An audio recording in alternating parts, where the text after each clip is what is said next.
All right. Die. How to get buyers. All right. So we talk about this. There's a lot of different ways to get buyers. We can give you a whole list, but we'll give you a few very simple things that you can do right now. You don't need a big budget or anything like that. You don't need to be spending a bunch of money on buyer leads. I hope nobody's spending a bunch of money on buyer leads. But you can hold an open house. And so the first objection we always get is, oh, I don't have any listings, right? So you can ask somebody, right? You can ask a top producer. You can ask somebody in your office. There's EXP listings all over the place. There's always agents in the company in your area that have listings that they're going to want an open house to be held. All you have to do with the organization EXP that we work with is go into workplace and ask in the Illinois group or the California group or wherever you're at and say, hey, I'd like to host an open house this Saturday or Sunday. Does anybody have any I can host?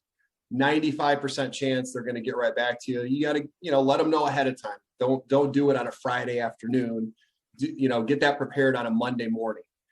And, I can tell you from experience, I've done a couple open houses in the last year, and I've got 2 or 3 buyers and sellers that are getting ready to buy and sell this spring because of that. So I wanted to test it to see how it works, and it still works great. So it's a great way to get buyers is where they're coming, right? You want to get in front of them. They're all coming to open houses. They want to see the house before they buy it. So just literally get in front of them, be there at the open houses. And we explain how to do open houses in more detail otherwise, but get open houses, go do them, meet buyers there, capture their contact. Still the number one way to get buyers, and it's the cheapest way. It's the best way. Yep. Second thing you can do is partner with the lender. Like lenders have buyers they're pre-approving, that they're pre-qualifying, all this stuff all the time, right? So form a relationship with a good lender that can get the job done, that you can work with every single week, every single day. They'll even help you with open houses. So I don't know about in your guys' market specifically, but lenders will definitely they will here for sure. They'll give you goodies. They'll pay for food and drinks and all kinds of stuff, right? So, and if you're working with a lender right now that's not doing that, fire them. Go find a different lender. I guarantee you, there's lenders out there that will work with you. They'll pay for your marketing. They'll do everything that you want them to do and more. You'll be surprised how much they'll give. And all you have to do is refer the business to them when you get a buyer. And what's cool about this is you guys both have a mutual goal. The lender wants to get the buyer closed. You want to get a buyer and get it closed. So they want to have a good relationship. They want to work with you. So that's the second way. A lot of lenders will help you with that in a big way. They'll help you. They'll show you how to get buyers and how they do marketing, and they'll brand with you and so forth and so on. So that's a really good source. And the third thing is something that also lenders can help you do. And I'm seeing agents do this a lot right now is they're holding buyer webinars. So maybe not in person, but online, they're doing like a live Zoom Q&A, just like we're doing right now. And they're taking questions. They're going over the process. Here's how to get prepared, explain the whole buying process, and answer their objections, solve the problems that they might have in advance, so that you're their go-to person. Promote it online, and literally hold a virtual seminar. You can have your lender show up there and answer questions too. Yeah, you could have. I guarantee there's lenders out there right now that you could connect with the lender and say, "Hey, I'd like to do a quick live Facebook, or I'd like to do a quick webinar with you. Could you send me a list of questions that I could ask you, and we'll do it at whatever time, date." You set it up. You send it out to your sphere of influence.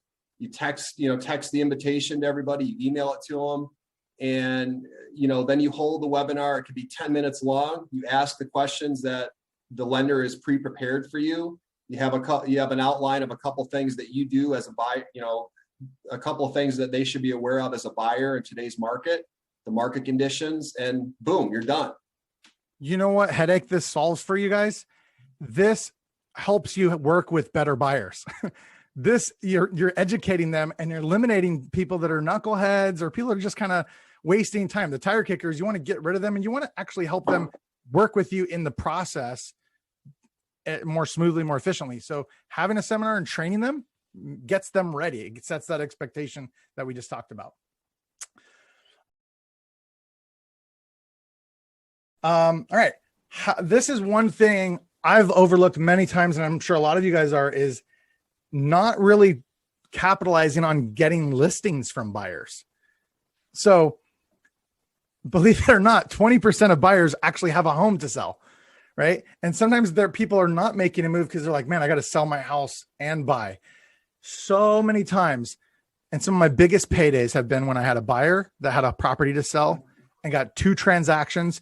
One time, this happened one time, double-ended both of them. It was a $60,000 payday. So ask your buyers, hey, do you have to sell a home before you move? Do you have to sell a property? Maybe they have to sell an investment property before they move. So ask them that. Do you have a home to sell? What else can we ask? Who else can we ask? What else can we ask buyers to get a listing, Steve? Yeah, it's just like this is your sphere of influence, past clients, your COI, all that. Just like what we teach, you have to ask everybody that you have in your database, who do you know that's thinking about buying or selling? So if you're working with a seller, working with a buyer, you could ask them, obviously, do you have a home to sell? Or do you know of anybody else that has a house to sell? We're really, we're helping you buy a house, but we're always looking for listings because the market is tight right now. And well, another great thing to do is throughout the process of a deal that you have ongoing, like if you're in the middle of, you have a deal under contract, I do this all the time. Every time that I have a conversation with them, you end it on a light note and just say, well, I'm excited about getting this house closed for you. And by the way, I'm always looking for more business. Who do you know right now that's thinking about buying or selling in the near future? Think of anybody else. And you know why you do that, guys? Because as somebody is buying or selling a house, what's at the top of their mind? Buying or selling a house, real estate. So they're talking to friends and family about it. They're, it's top of the conversation for them in their life during that whole process. So they are going to come into contact with somebody else at some point right around that time that is buying or selling. And that's, don't be afraid to ask for the business. You have to ask for it or you're not going to get it. And like Steve just said, ask them throughout the process. Ask them every time something good happens. Hey, you wrote an offer and it got accepted, or you got a counter. Anytime something positive happens, it's a great time to, hey, I know you're probably enjoying this experience. It's great. Ask them again. Ask them when it gets funded. Ask them when they get the keys, all throughout the process. Yep. Ask everybody who they know, and you'll get more buyers. You'll get more listings, and you won't get them if you don't ask, period. That's right.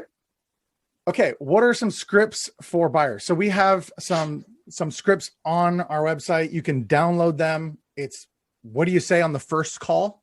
What is that? How should that initial call go? And then how should the subsequent calls go? We have those scripts. You can download them. We're not going to get it in depth here, but you can definitely ask them, who do you know that's thinking about buying or selling real estate in the next 90 days? And when do you plan on buying or selling? Or have you had thoughts about buying? So ask those questions to everybody. But we have scripts on our site. Go grab those, download those. They're very straightforward scripts for talking to buyers. Anything you want to add, Steve? If not, you can. No, and guys, I know some people zone out when you hear scripts. Listen, this is why I was the same way when I was an average agent, when I was doing 6, 8, 10, 15 deals a year. And I cringed when I saw scripts. I thought, that's really stupid. I can't believe that I would actually say that, and it makes any sense that that's going to help my business. But I can tell you from experience, when you sit down and make a business plan and figure out what type of business you want, like what your goal is, you figure out what your lead sources are. The next step is you're going to have to learn scripts, what to say to that person. And typically, selling is not telling. The scripts are based around, they're question-based scripts. Why is that? Because every top salesperson, every sales training that you look at, it's all question-based because it's all about the clients and what their needs are and what you can do to help them and, what, why, who, when, all that information you get from asking questions. So you're asking a series of questions, which is a script, to get a desired result, to find out who, what, when, and why they're moving, what they want. And then you can figure out if you want to work with them, if they're going to be worth your time. If they don't know what they're going to do, they're thinking about renting or buying, but it's going to be sometime in the next 9 months. They like to start looking now, but they're not going to make a move until 9.5 months from now. And it's $1,000 rental. Next, okay, I wouldn't even refer that out. That happens all the time. So you're asking questions to basically get all the cards on the table, find out what they want, what they need, if you're going to be able to work with them. And it's going to make the process a lot less stressful. It's going to make the process a lot cleaner, smoother, streamlined, and it's going to exponentially increase the results you have in your business. Scripts. In our book, we actually, if you guys want a copy of the book, let us know. We'll give you a copy. But there's on one of the buyer sections, there's a process called LP Mama. Okay. It's an abbreviation. Okay. And it covers all the things you should be having those real estate conversations. L is for location. P is for price. M is for motivation. A is, can we set an appointment? So it goes through all the questions that you need to ask around the key motivations, which is all that matters in scripts anyways, is finding those motivations and helping resolve. The first key in follow-up is speed to lead. You have to be fast. You can't wait and delay all the time. And I've lost so many deals because I thought I'll just call them, a month later. They told me, oh, don't bother me for a couple of weeks. So I waited a couple of weeks and lost deals. Always cut the time, a minimum, cut it in half. If they say a month, call them in a week and a half. If they say 2 months, call them in 3 weeks. Yeah. You're going to lose business if you wait the 2-month period of time. Yeah. 50% of the time you'll lose it. And if it's a new lead, you better stay on top of them because they're talking to more people. They're talking to a lot of people. So if you got like an incoming email or an incoming text message or alert, someone come on your website under KV Core, whatever it is, respond like 5 minutes. You wait. Seriously, you wait 10 minutes. You are going to lose a lot of business by waiting, whether it's listing or buyer. And then next, use your CRM. Okay. So use your automation, use your tools that send out sequences to follow up with people. Use the tools that you have to your advantage. So you're not manually doing everything. So you can follow up via text message. You can follow up via email. You can follow up with Facebook Messenger. You can follow up with, a voicemail. There's all kinds of ways that your CRM can help you to create those sequences, to send those messages so that you're staying top of mind. One of my favorite things for lead follow-up is literally setting people up with like an IDX alert of what are their search parameters. So if you're not doing all that in KV Core, the free tools that we have at EXP, it's very simple. And guys, if you're not using KV Core, I would suggest, taking 2 or 3 hours of your time one week and going through a couple of training sessions with KV Core.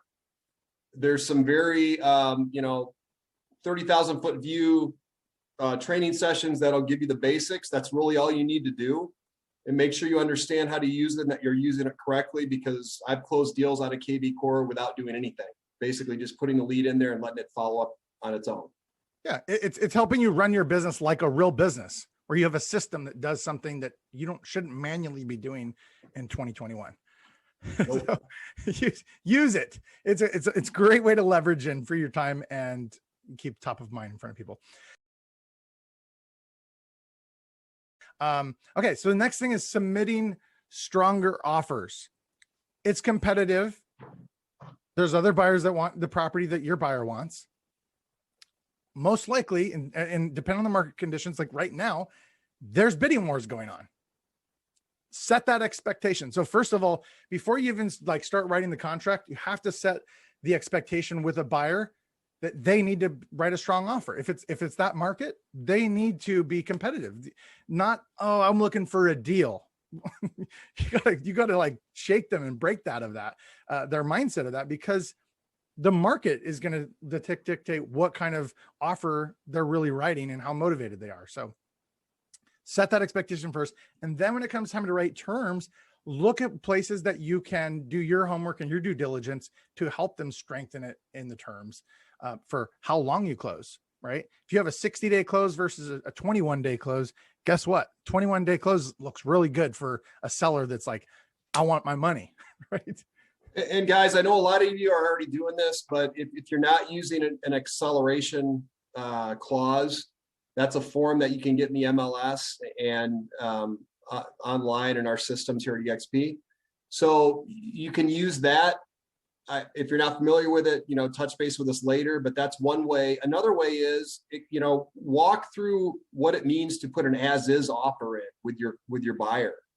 I didn't do that last week, and I had somebody that was submitting an offer and everything was good. And I said, if we put as is, that can greatly increase the possibility of us getting this offer accepted. And they by no means wanted to do as is, even after I explained to them why you can do as is, and that doesn't mean that you're buying the property as is. You still do an inspection. Right. If something major comes up, you can still ask for it to be fixed. If it's a safety issue, typically the seller is going to fix it. But it's just a way to get your offer accepted. And during that attorney review and inspection period, you have the ability to negotiate. So, an acceleration clause, as is, a very strong conditional approval. Get a lender that's going to give you some sort of verbiage that makes it sound like they're already approved. More earnest money down. And the big thing you can do is talk to the other agent and say, what's important to your sellers? I'm going to be submitting an offer. I know it's multiple offers. What's important to your seller? Do they have a specific date that they want to move? Are they looking for this type of offer? Blah, blah, blah, blah, blah. Whatever you can do to make that offer stronger in the eyes of the seller for your buyer, try to do it. 100. Relationships. Okay. People sometimes don't get this, but forming good relationships with other agents in the market will help you win more deals. And if you don't know them, I'm going to tell you a story. I'll give you the 1-minute version. Last year, I had a deal. My client, who I've helped them buy, they flip properties. I helped them do like 6 transactions. They were like, I want that property. It was 2 doors down from their relatives. And they're like, I want that property. There's another EXP agent that I met at a local meetup. He's like, I'm like, what do you, we were somehow talking about writing a deal. I said, I'm writing a deal on this property. And he's, who's the listing agent? And I told him the company. He's like, I know that guy. Guess what? There was 21 offers on that property. I partnered with this guy at EXP, another agent, and gave him 25% just so that my client would get that property. The relationship got the deal done. My client was happy. I got paid. Yes, I paid 25%, but that relationship is what helped win the deal. So, and agents, can I give you some other advice too? I've listed probably 300-400 properties over the last 7 or 8 years. I've seen a lot of buyers, agents go through the properties, a lot of offers come in.